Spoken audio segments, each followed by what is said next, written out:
I think we have the permission to start. Thank you everyone for coming.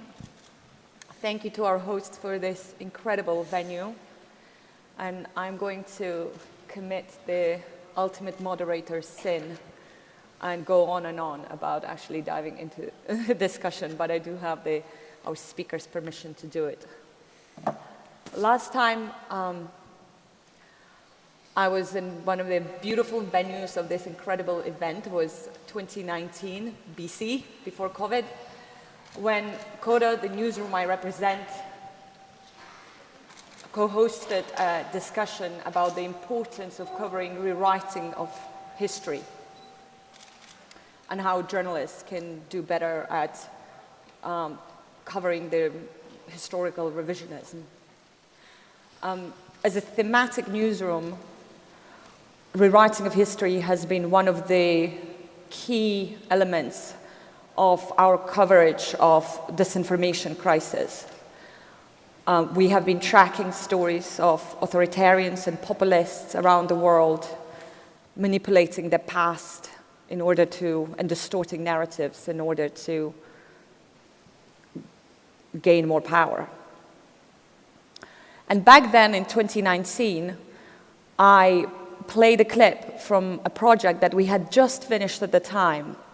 It was called Generation Gulag, and it was a series of mini documentaries that featured a few remaining survivors of Stalin's gulags, Stalin's labor camps. And the films were not so much about the past and the horrors of the past and of what they've been through, but the horror of living a life in which that past is being denied to you. In a country that is run by a government that is airbrushing history and whitewashing Soviet atrocities. For us at Coda, it was really, the whole project was really a love child. You know, our team, we all worked on it, but there was one journalist who was the driving force behind it, whose journalism powered it, who found all of the survivors, who was the field producer, who did all of the interviews, and for whom that project was more personal and more important than any of the rest of us in the team. Her name was Oksana Baulina, and just over a week ago, Oksana was killed in Kiev by a Russian missile. She died documenting the real-life consequences of the narrative that Vladimir Putin has been pushing out to the world. So I think, I checked the numbers today, and they've gone up. Oksana is now one of 18 journalists who have died in just over a month of this war. And I think this being a journalist festival, it will be appropriate for us to just take a moment of silence to let that number sink in.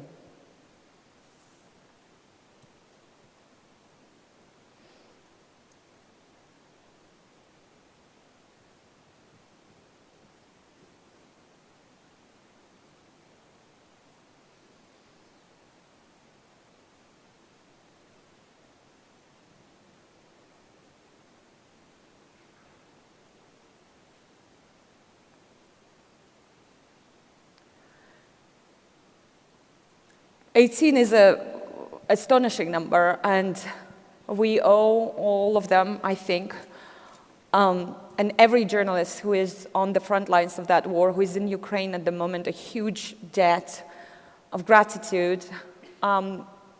We especially owe Ukrainian journalists who do not have the luxury of getting out. They're doing the most important job that currently there is in journalism. The other front line in this war that is incredibly important that I hope to talk about today is the work that the Russian journalists are doing, trying to get through that deafening noise of disinformation and lies that are coming out of the Kremlin. And many of them are doing that from exile.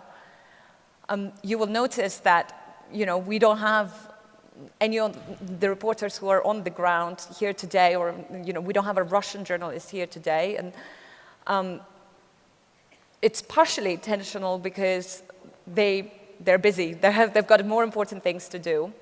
But it's also because, like, one thing I really hope to talk to Peter and Jane about today are all the other front lines of this war that are there around the world, are less obvious than the front lines that lie in Ukraine. And one thing, my first question, I can't think of two better people to talk about those other front lines than Jane and Peter, and your list of accomplishments and your bios are just, too long to list, but they're available and they're online, so hopefully, I'll jump straight into it. But before I ask the first question, I want to kind of ask for a favor. So there is an old broadcast trick, which is to actually imagine a listener whom you're talking to when you're broadcasting, the physical person. So last night I was having dinner with an Indian friend and a colleague who, was very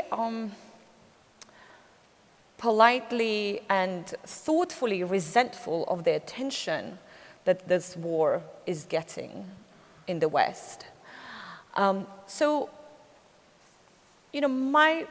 first question that I want to ask you, Peter, is obviously this war is the biggest thing that's happening in your life, in my life, in Jane's life. It is the most important thing.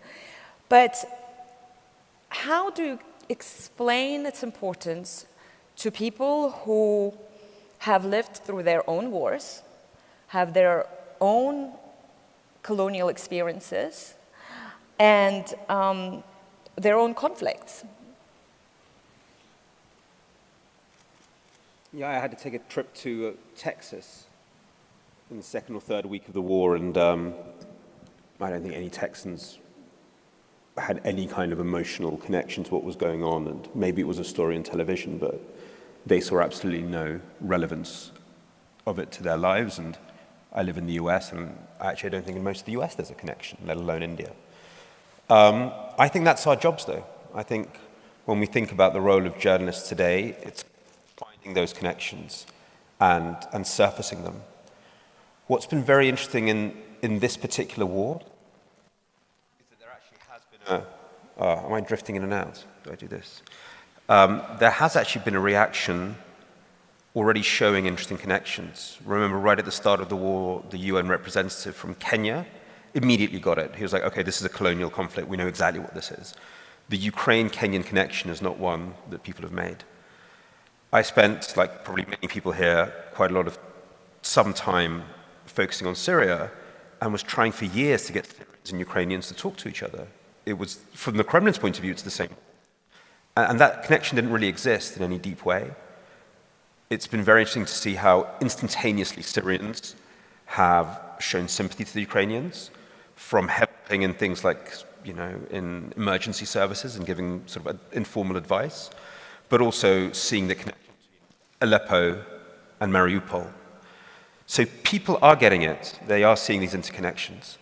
I think it's really up to us as journalists to find those things. And I think we live generally in a very odd new world where all these new lines are possible.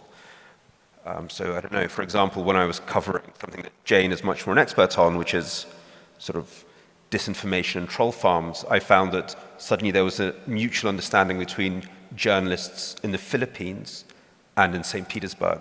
Two countries that had never thought of themselves as one thing. So that's kind of, I did write an essay for your wonderful publication, Coda, which is all about this, all about how our job today is to find these interconnections. So it's finding those points, but then it's also thinking about the larger sort of principles at stake. This is, on one hand, a local conflict. It is a bigger geopolitical conflict, but it's also a conflict about, and here we need to think about what sort of rights are being ruined. Yeah? When Putin's wars, or what's happened in Syria, what's happened in Yemen, what is it just war crimes we're talking about? Is that what unites these things? So it's finding these sort of cultural interconnections, and then I think thinking about what that means in terms of rights. And I think we're slightly figuring that out still. What exactly is, I don't know, Putin up to in terms of what he's trying to destroy? Clearly humanitarian norms, clearly war crimes, but I think there's something bigger going on, which I think does resonate, which is kind of trying to wipe out the right to have a Ukrainian identity and the right for people to have their own meaning, sort of a right to exist. And I think that's something that's playing out in all sorts of places across the world. But this is our job. This is, I think, our mission as journalists to look for it. It's not easy, and it means understanding other perspectives. It means listening as much as talking, which is not something we're always that good at. So, I don't know, how far did you get with your Indian friend? I mean, that's the challenge is, you know, he was actually very careful, and it's not just him. I mean, this is a conversation I have with Arab colleagues and friends, with others, and sort of like, how do you have, and he was very much, many of them are very careful about not going into whataboutery. I mean, these are not the kind of people who do, you know, well, what about this and what about that? I mean, there is, you know, I'm not talking about these people. I'm talking about people who are thoughtful and understanding, but say, but there are all these other issues that we haven't addressed before that we should be addressing. And is this that, like, I don't think I got very far, because I don't know if I can, like, how to have that conversation, really. Any tips from you, Jane? Jump in. I mean, I think already the Syria-Ukraine connection shows that there is ways to do this. Of course, Yemen should be part of that conversation. I think the Ukraine-Kenya connection. So I see all these very interesting connections happening. I also see very interesting connections for the other side. You know, the dictatorial connections are new. You know, the South African government and Russia, obviously China. India is just such a special case because it has its own history and its own strategy of survival, which has always been to kind of like dodge and weave a little bit. And of course, there's huge, very understandable sort of, you know, legacies of colonialism. So I wonder if in India might be a particularly tough nut to crack. I'm turning to you for wisdom. You know, one of the amazing things that you'll see at a lot of protests in support of Ukraine is this coalition of extremely angry people, right? And it's not just people who have been impacted by Russia's conduct in the world directly, which of course we see.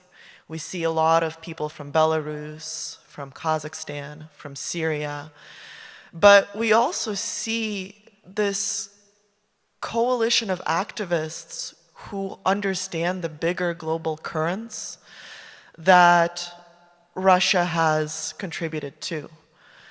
I was at a protest in front of Stonewall where queer Americans said, we must support Ukraine because we see the amount of work Ukraine has been able to do around LGBTQ rights.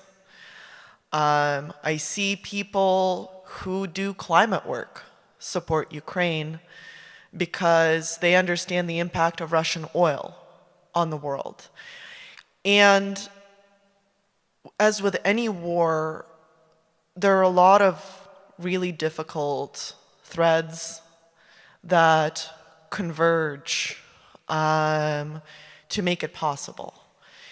And I think our job as reporters is to pull at those threads, show those threads, and help people understand not just the impossible fight of Ukrainian people themselves, but also how this war is enabled, and hopefully transfer that knowledge to other wars, other revolutions, and set some sort of precedent in terms of what we are and aren't willing to accept as a global community. So, and you just named some of the, basically what I mentioned earlier, the front lines of this war that are less obvious, whether it's climate change or whether it's LGBTQ rights and so on, these currents that run through it.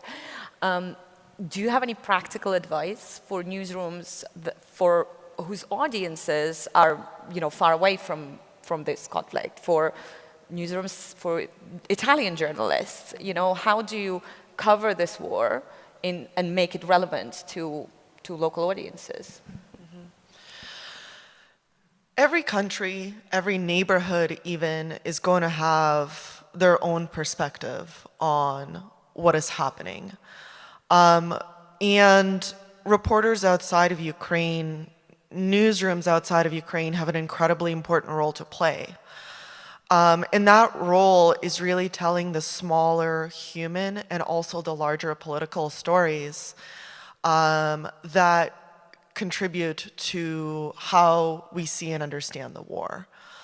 One incredible thing that I've personally witnessed is this very organic effort, volunteer effort, that is happening anywhere there's a Ukrainian community, where church basements and people's houses and unused warehouses are being filled up with boxes and boxes of humanitarian aid, right?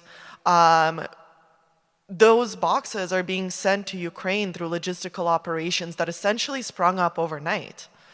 And not just that, but Ukrainians are physically taking suitcases, bringing them to the border in Warsaw or in Poland, and are bringing them back over to Ukraine. Like little ants. I can't get this image of ants, dumping resources into their anthill. But there's also bigger conversations happening that we've been having over the last years, right? Decades. Conversations around social media, around disinformation and propaganda and its impact on society, and about what war actually means on a human level. Of course, for those on the ground in Ukraine, but also the families who haven't slept in 43 days, trying to make sure that their friends, their loved ones, people they worry for are okay.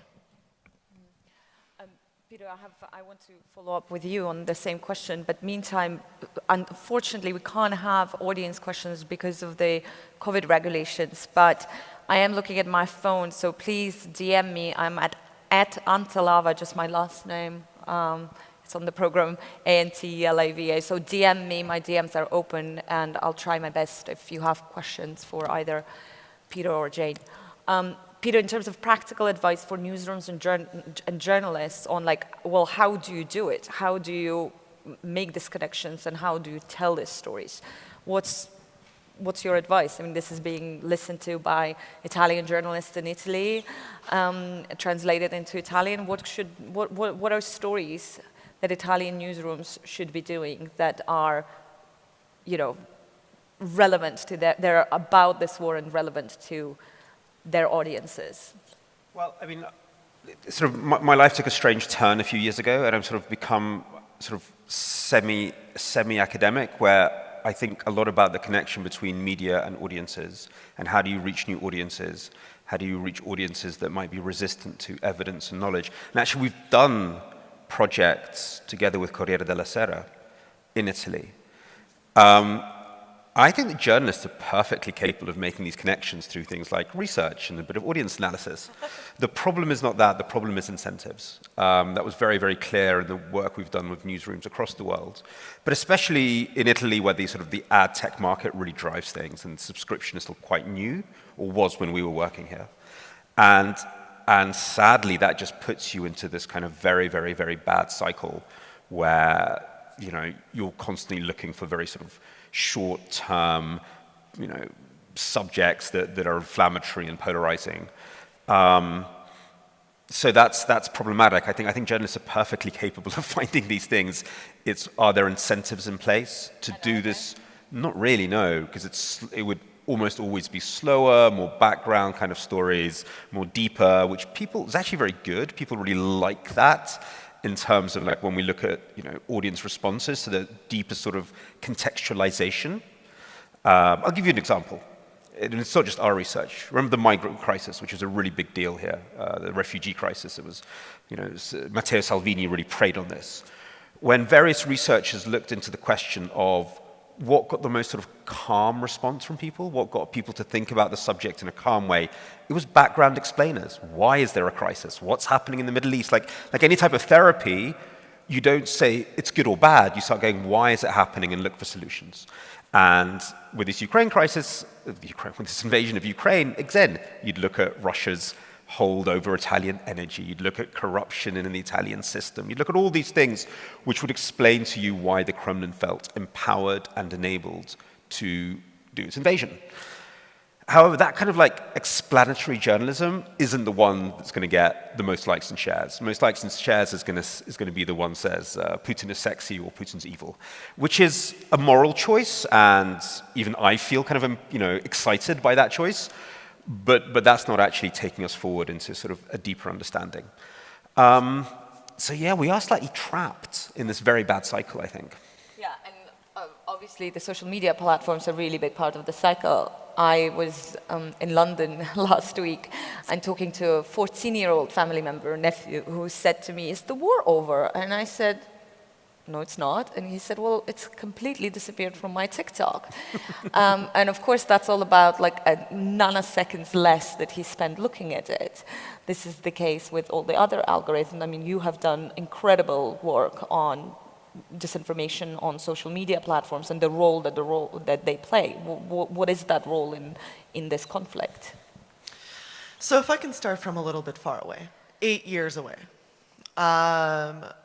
In 2014, we Ukrainians had a revolution. That Ukrainian revolution filled social media feeds. In fact, many of the media outlets that were founded in 2014 are now doing the work about the full-scale invasion now. And it was so visual and it was so powerful, right? You had Ukrainian protesters lighting cigarettes with Molotov cocktails, right? You had these barricades in the middle of big historic buildings, and you had a lot of support for Ukraine. When the revolution was over, the war began, the same war that we're talking about right now. First, with the annexation of Crimea, and then with Russia's military backing of separatists in Donbass. And what happened was that the beginning of the war and the beginning of the invasion created the ideal opportunity for Russian disinformation to work. Because the images of lionized, brave Ukrainians disappeared from social media feeds. And instead, propaganda about this being a regional conflict or who's Crimea, who does Crimea belong to anyway? The answer is Ukrainians.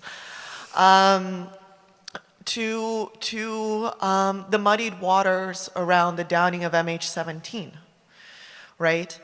And what we saw then was a cycle, an attention cycle and a cycle of a poor social media response. The attention cycle drifted away from Ukraine after the revolution.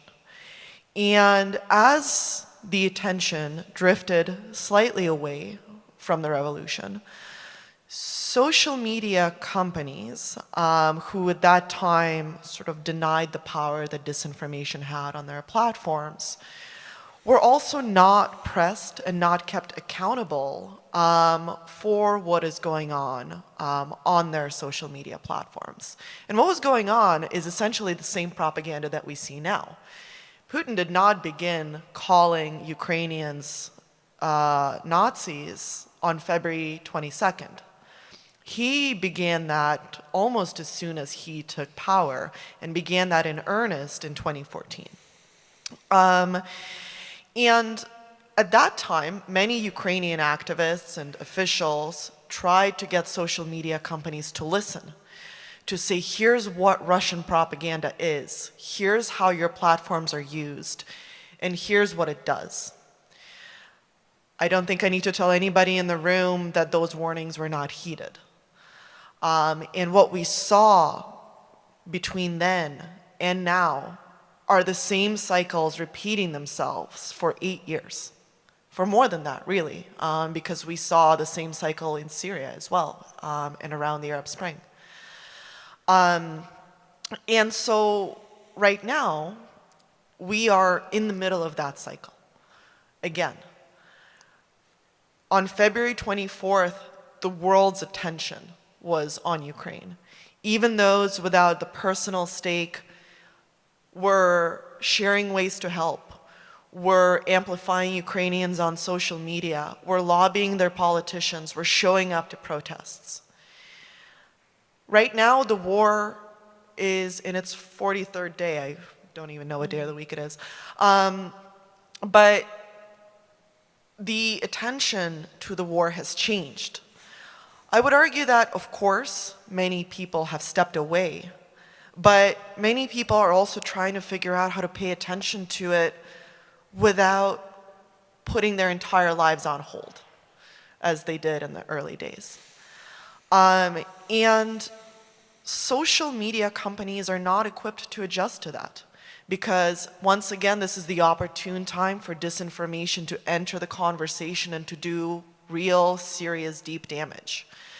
And if the only way that we have of getting information from social media companies is governed by algorithms that figure out if they're going to serve you posts about Ukraine based on how much attention you pay, we will see that disappearance.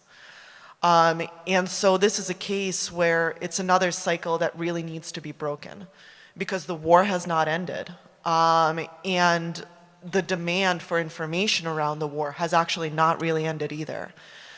So why do we have to continue to keep having this conversation for years?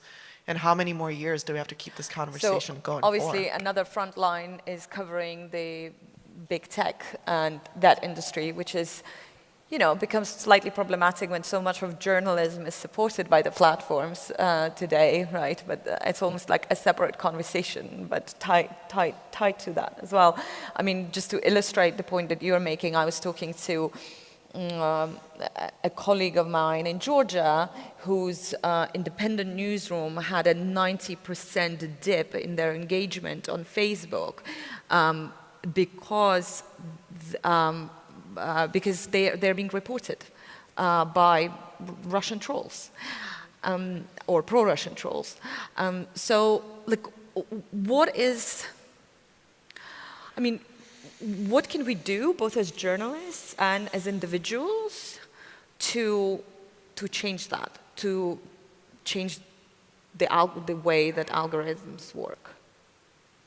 Peter, do you want to take it, or you decide? I think there's a lot of consensus around this now. We've all been on this journey for 6 years now, and I think the EU regulations moving towards greater algorithmic transparency will, I assume, be a model for everyone else. I mean, in America, it's just a case of the very weird polarized system in America that's not allowing for consensus about regulation. I think actually among journalistic and sort of academic and the sort of expert groups, there is actually a lot of consensus about the need for algorithmic transparency and oversight. The question is some of the details.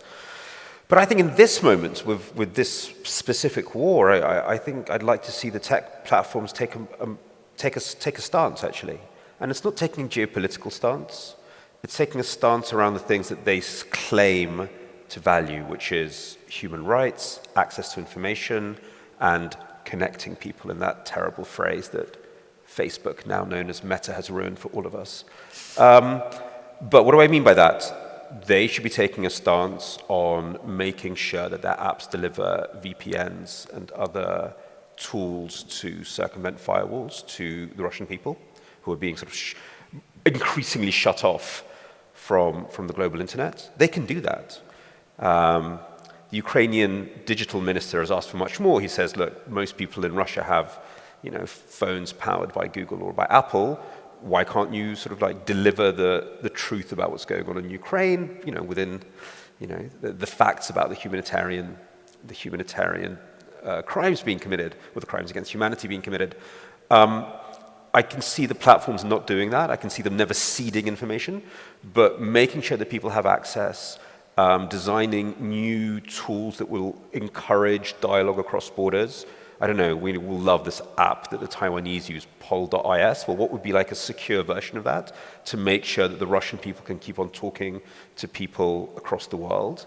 Those are all positions they can take based on their professed values and laws. They're not geopolitical choices, but that would mean they need to take a stance, saying we are for these things, and it is our duty to deliver these tools and provide these services especially to people in Russia. For that, well, maybe we can encourage them to do that. I'll just add one more thing, which is there's a lot we understand about disinformation already that just hasn't been fixed. And one of the things that we understand, that has been particularly pronounced with COVID, is that moderation of these platforms has an ingrained inequality, where a lot of the moderation takes place in English, or a lot of it proactively takes place in Western countries. But when it comes to literally everybody else, that moderation takes a back seat. There's very little specialization. There are languages in which there are no moderators at all, including languages that are used in the war in Ukraine right now. And this inherent disinformation inequality, I think, is a deeply important thread for reporters to keep pulling on. Because it means that propaganda works better in some parts of the world than others. That is something that is solvable. That is something that is solvable by these companies not just investing in algorithmic transparency, which is an incredibly important part of the solution, but also adding human power to our information environment, which is deeply, deeply needed, which is a financial investment, and also not just adding human power, but providing moderators with resources, with context, with time, with mental health support, with fair salaries, so that they are able to respond to wars, revolutions, crises, breaking news events as they happen, and not flounder after the fact. Well, I very much hope that Meta is listening. We know that they're here. We have a few questions from the audience, and again, I promise I'll try to get to as many as I can. This one, I think, well, both of you, Peter, you just come back. Jane, you have family in Ukraine. You both have family in Ukraine. So the question is, you have mentioned how we should teach foreign newsrooms how to cover the war, but what about teaching newsrooms how to humanize the war victims? How can we realize as journalists that these people are not only stories, but also people? And how can we mirror that in our reporting? Peter, you want to start? So there's very specific things like how do you, and I think journalists need training on that, how do you make sure that you don't re-traumatize people as you get them to talk about traumatic events? Also, having seen a lot of journalists in situations like this, in Syria, in Libya, Afghanistan, actually journalists need training as well as about how to look after themselves. A lot of them, end up soaking up a lot of this horror and don't recover. So there's a lot of, we need a lot more psychological training. But then I think the project that I and the war reporter Janine Di Giovanni are just launching in Ukraine is all about sort of enabling witnesses to sort of tell the testimony that they're going to tell about these events. A lot of them do want to tell it, by the way. People are coming out of Bucha saying, I want to tell you what happened. But then doing it in a way which isn't just a good story and a good click, but starting to integrate it with a little bit of legal practice as well. So to make sure that you're doing it in a way that actually can be used for transitional justice. That doesn't mean you stop thinking about it as a story, and actually storytelling is going to be key to the transitional justice piece. But maybe some of that would make the experience just a little bit more focused and a little bit rooted in something more than just the quick story. So I think especially in Ukraine, we've had some of this experience in Syria, but often a bad experience, doing that straight away. So trying to make sure that if you're going to go to these very dark places and take people on these horrific journeys about their recent experience, that you're doing it in a way that A, doesn't re-traumatize them, B, doesn't traumatize you, and C, is already strong legally. So you're actually doing it with a real intentionality. And I'd like to see sort of journalism and law and sociology come together a lot more generally.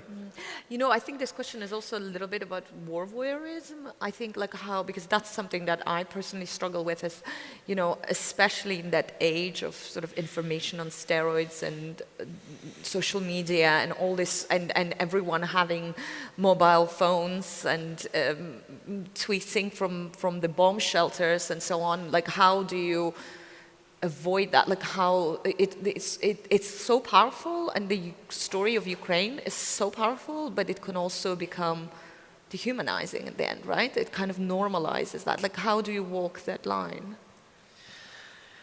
You know, there's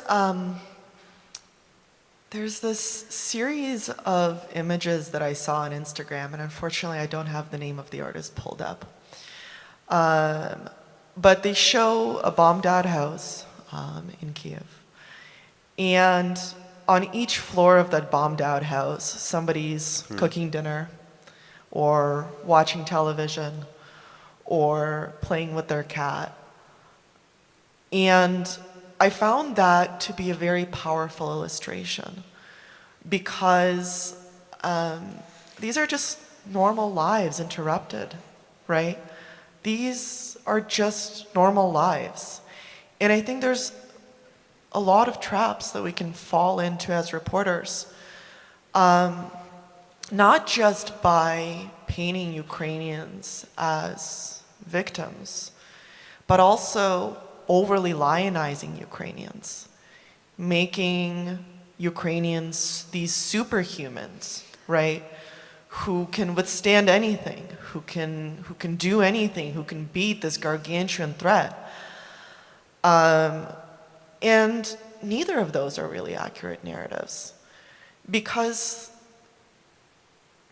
Ukrainians are not superhuman, and they're also not just victims. They're regular people. And practically, you know, don't just ask Ukrainians about what they've been through, although by all means collect the evidence, tell their stories, but also ask them about what they used to do on a Friday night. What their hobbies were, you know, where was their favorite coffee shop. It's really important to remember that these are just people going through something unimaginably terrible. I mean, I think that's such an important point, and also relating that to the context of Putin's aims in the war. One of his aims is to sort of turn Ukraine into a wasteland defined by war. I was just in Ukraine last week, and actually 80% of the country is actually functional, and everybody's stressed out, obviously, but you know, the country's still living, and normal lives weirdly are continuing, and many normal services are functioning. But Putin's aim is to create it in really the world's imagination into this kind of wasteland.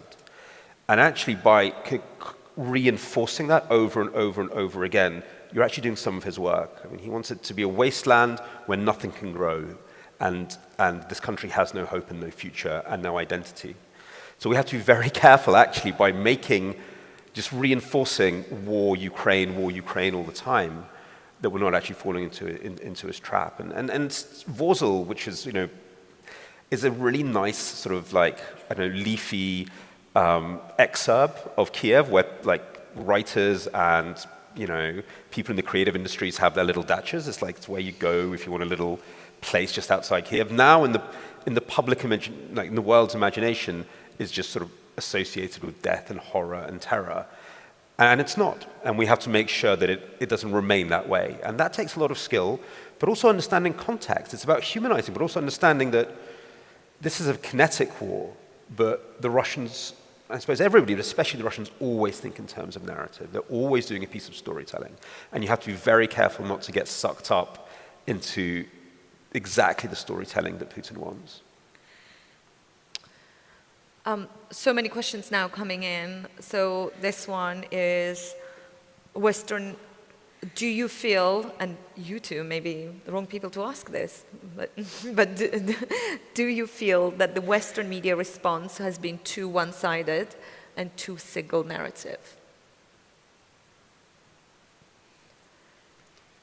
Too one-sided and too single narrative.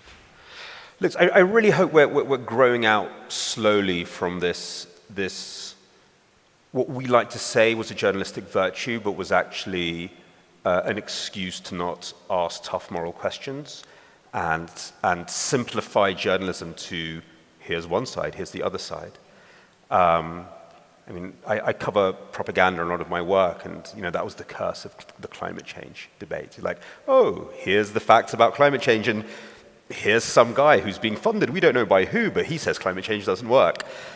And we sort of said that was virtue, that was journalistic virtue. And it wasn't. It was just either good theater, let's have a Punch and Judy game, 5 minutes to Hitler and 5 minutes to the Jews. But also it was a kind of a moral weakness and an intellectual weakness. We couldn't be bothered finding out the truth. I really hope we're moving beyond that. And that doesn't mean that you don't have pluralism, that you don't have many voices. I'm sure we're leaving out many voices from the story, by the way. And we need to constantly be thinking about what is a truly pluralistic form of storytelling. But to reduce it to sort of like two sides, I really hope we're beyond that now. So I'm going to complicate that question a little bit with another question, since you're over complicating and giving more nuance. How do you deal, and this links back to the, my initial question about, what do you say to people for whom, who got their other wars that they worry about. How do you deal with the Iraq war question or other comparisons with US military actions around the world? Supporters of Ukraine say that that's whataboutism, but the reality is that in the world outside the West, whataboutism is a thing. And that's why so many people outside the West, and the previous question came actually from a listener, viewer, in the West as well, but also so many people outside the West see this as a Western war and either back Putin or they are on the fence. So what about whataboutism? It may be wrong, but it's powerful. Who would like to take it?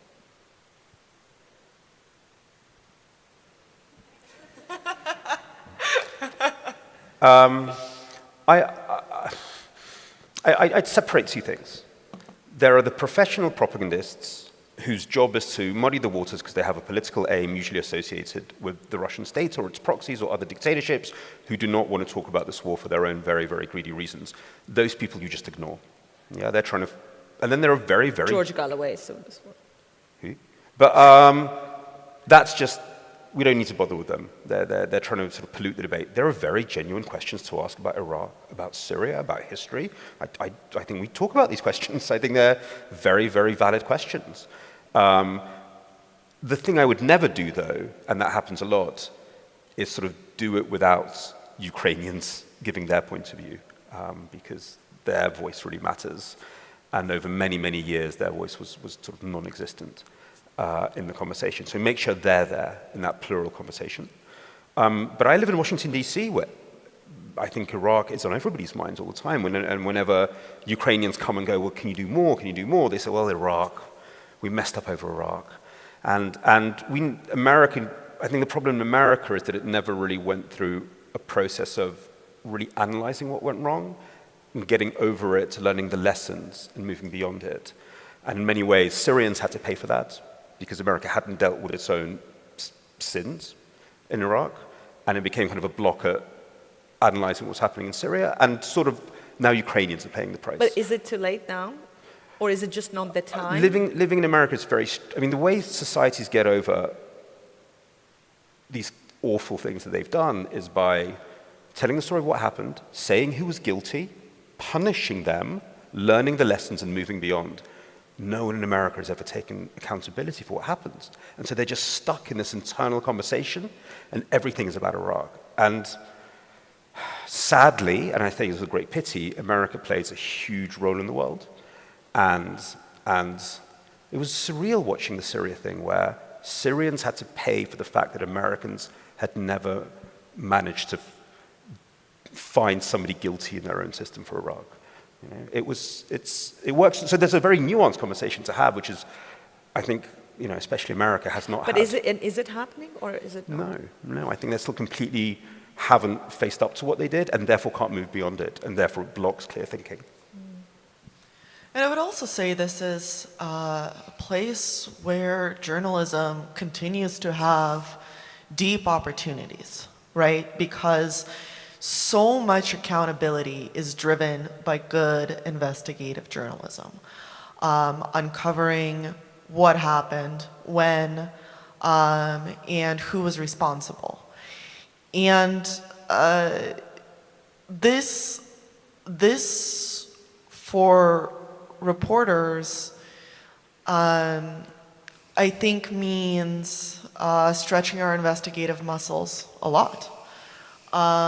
Because America's role in the world is deeply complicated. And I think you're right. You know, there definitely absolutely needs to be an understanding of what America's role in the world is. But also not just America, right?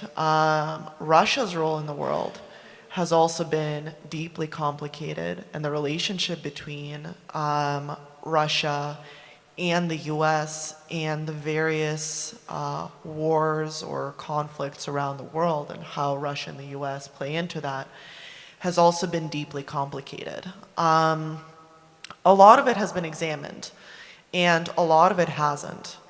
And what you were talking about earlier, where there's a real opportunity to explain to our audiences where certain events figure into what we're living through now, I think is incredibly important, because many years have passed since the Iraq War, right? And time has continued to flow. Relentlessly, it continues to flow. And it's not too late to try to understand what the different components that are figuring into the global situation now are. So we've got quite a few front lines, right, that have emerged. The big tech, climate change, LGBTQ, historical memory over Iraq. Information, disinformation is another front line, which especially, and Putin's propaganda may not be working so well in the West, but you know, we've done some reporting on how they're really targeting more sympathetic countries and audiences right now, and it seems to be working just fine in Russia. What do you do about that? About engaging with Russian audiences? Yes. So, obviously thinking about this a lot. I spent a lot of time living in Russia and working in Russia, and many of the Russian journalists, most of whom have left the country, are my very good friends. Well, there's a couple of things. One, this has happened before in Russia, where like there's a mass emigration of people with democratic values, and the problem has always been they would create media abroad, and they became their own bubble. They lost contact, they lost relevance, and even if they had an effect, it was very, very slow. So I think right now we're in this very interesting moment where, and this is not my term, this was Roman Badanyan's term, who's the editor of a now exiled Russian media called Project. He called it offshore journalism. There are so many opportunities now, even if you're outside the country, to stay in touch through, you know, secure messaging apps, through OSINT, through analytics of data. There's just so many ways that you can still be in touch. And really the challenge they're all thinking about is like, how do we become offshore media rather than exile media? How do we kind of remain in country when not in country? And Medusa have been doing this very well for several years. They're based in Riga, but they feel as if they're based in, Russia. So we really have to think about how that's done and find out, I hate this language, best practices and know-how, and spread that around. It's a real kind of, it's a moment of great innovation. So there's that. But then there's, those media have their audiences that they want to keep. They might be able to grow them a little bit. But then there's a sort of much larger Russian audience who, as far as we can tell, is not against the war. Yeah? And that's a bigger challenge. How do you engage them? How do you start a conversation with them? And I wonder whether, painful as it is for me to say that, whether the war is the topic that you engage them on. Yeah, the war, we kind of know what the polarization is already. There's like 15% of people that are against it, and all this polling in dictatorships is very, very flimsy, but we have a sense socially like where people stand. The information is out there. It's not because they don't have the information, it's because they've made a choice because of fear, because of patriotism, because of Kremlin propaganda. They've made a choice about where they stand on this conflict. However, there are many other issues that are sort of bubbling through in Russian society, and which will bubble through much faster, around how sanctions for ordinary people are going to mean something else than sanctions for the elite, about looming crises in the health sector. That's already a crisis that's sort of brewing due to the lack of kind of medicine because of the sanctions. So these are all topics that people want to talk about, that they care about, and that you need good journalism on, and that you need good information on and good discussion on. So I think that the instinct of all democratic media is to go war, war, war. I suspect if you want to talk to more people, you're going to have to do more than war and talk about these other things as well. And the conversations that you can have, can actually be very productive. So I think that's the way to go. What I'd like us to avoid is this sort of mythologizing the power of Russian propaganda. So there's all these stories about people phoning home, or Ukrainians phoning their aunts in Russia, and she says, I don't believe that, there are any bombs falling. All this kind of instant rejection. I understand why people are doing this. The stories are heartbreaking because families are being torn apart. If we were ever to do, let's say, a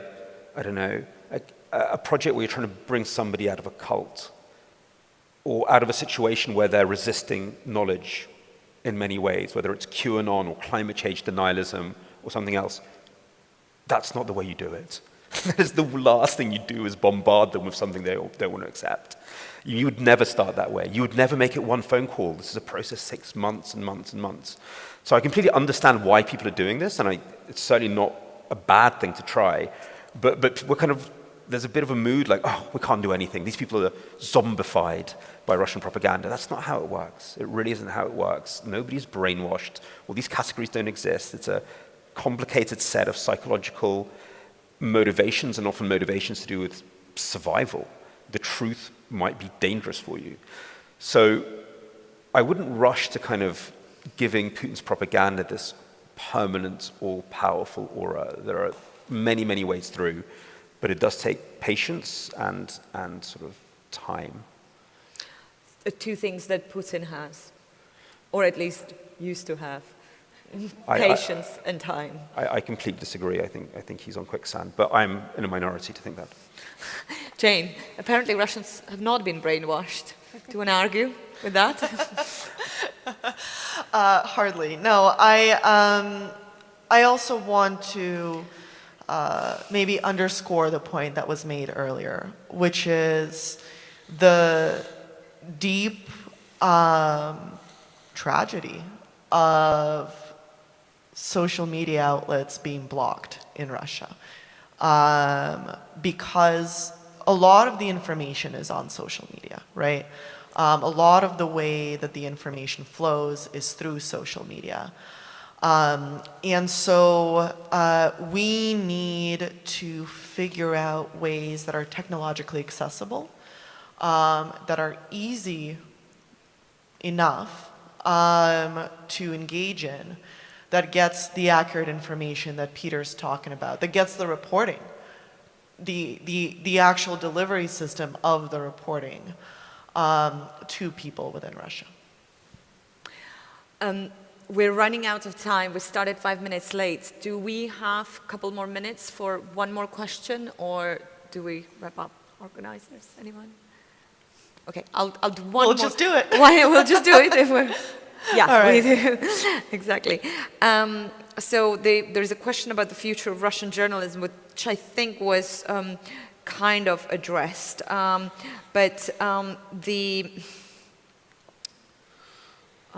There's so many. Sorry, not very prepared. I'm just trying to find. Jane, question for you. So much of the disinformation coming out of Ukraine pits the Ukrainian military as brutalists, Nazi narrative, etc. What's the best way to combat this type of disinfo, especially as reporters, fact-checkers are not able to confirm every video and every photo? I think this is where the power of open source investigative journalism has proved particularly potent. So gathering evidence of photos, videos on social media, using that to reconstruct the scene to try to understand what happened, has been a very, very powerful anti-propaganda weapon. And the reason why it's powerful is because you're not relying on anonymous sourcing or only people's recollections, although of course they're important, but the hard evidence that we're able to gather. And there's a massive effort from Ukrainians to gather hard evidence of what's happening on the ground and put it on social media. That is a conscious effort. Although, of course, there's also some informational inequality there because it is widely understood both inside the country and out that showing images of Ukrainian army movements might be putting them in danger. But over the last decade or so, this style of journalism has evolved and grown. And now it's embedded in traditional newsrooms. Of course, if anybody from Bellingcat is here, their work is, of course, globally familiar. But it's also something that hobbyists and specialists have been able to do as well. To do geolocation that can then be fact-checked, to do evidence gathering that can then be fact-checked. And so I would say that with any newsroom that has resources to invest in that, that has proven itself to be a deeply worthwhile investment that counters these narratives. Is there a dark side to it that newsrooms need to be aware of, though? Yeah, of course. There's a dark side to everything. The first thing is, of course, it takes a terrible mental health toll on many of the reporters who do it, particularly with how violent the imagery is. And also for people who are not knowledgeable in the methods of this field, it's easy to manipulate. So we actually see Russian propagandists claim that they're doing open source investigations without actually doing open source investigations and convince their audiences that way as well. I'm very aware of the time, so I think we do need to wrap up. Peter, do you want anything you want to add at the end? Either of you? I have so much. I can go on and on. You know me. I know, won't stop. I mean, what do you want me to stop? I think. I'm giving you a minute to wrap up. I don't know. Look. Our whole conversation has been under the sort of shadow of the moment of silence at the start and Oksana's murder and the other journalists. I just want to reiterate just how Oksana was killed. The Russians, she was in Kiev. She wasn't like in a very dangerous place in the front line. I was in Kiev. I came a day later.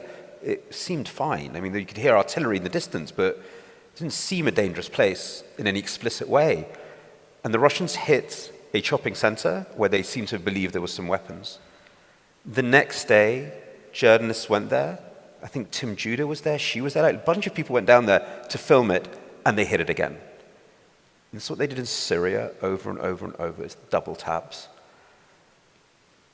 This has to stop. I mean, we just can't let it happen over and over and over again.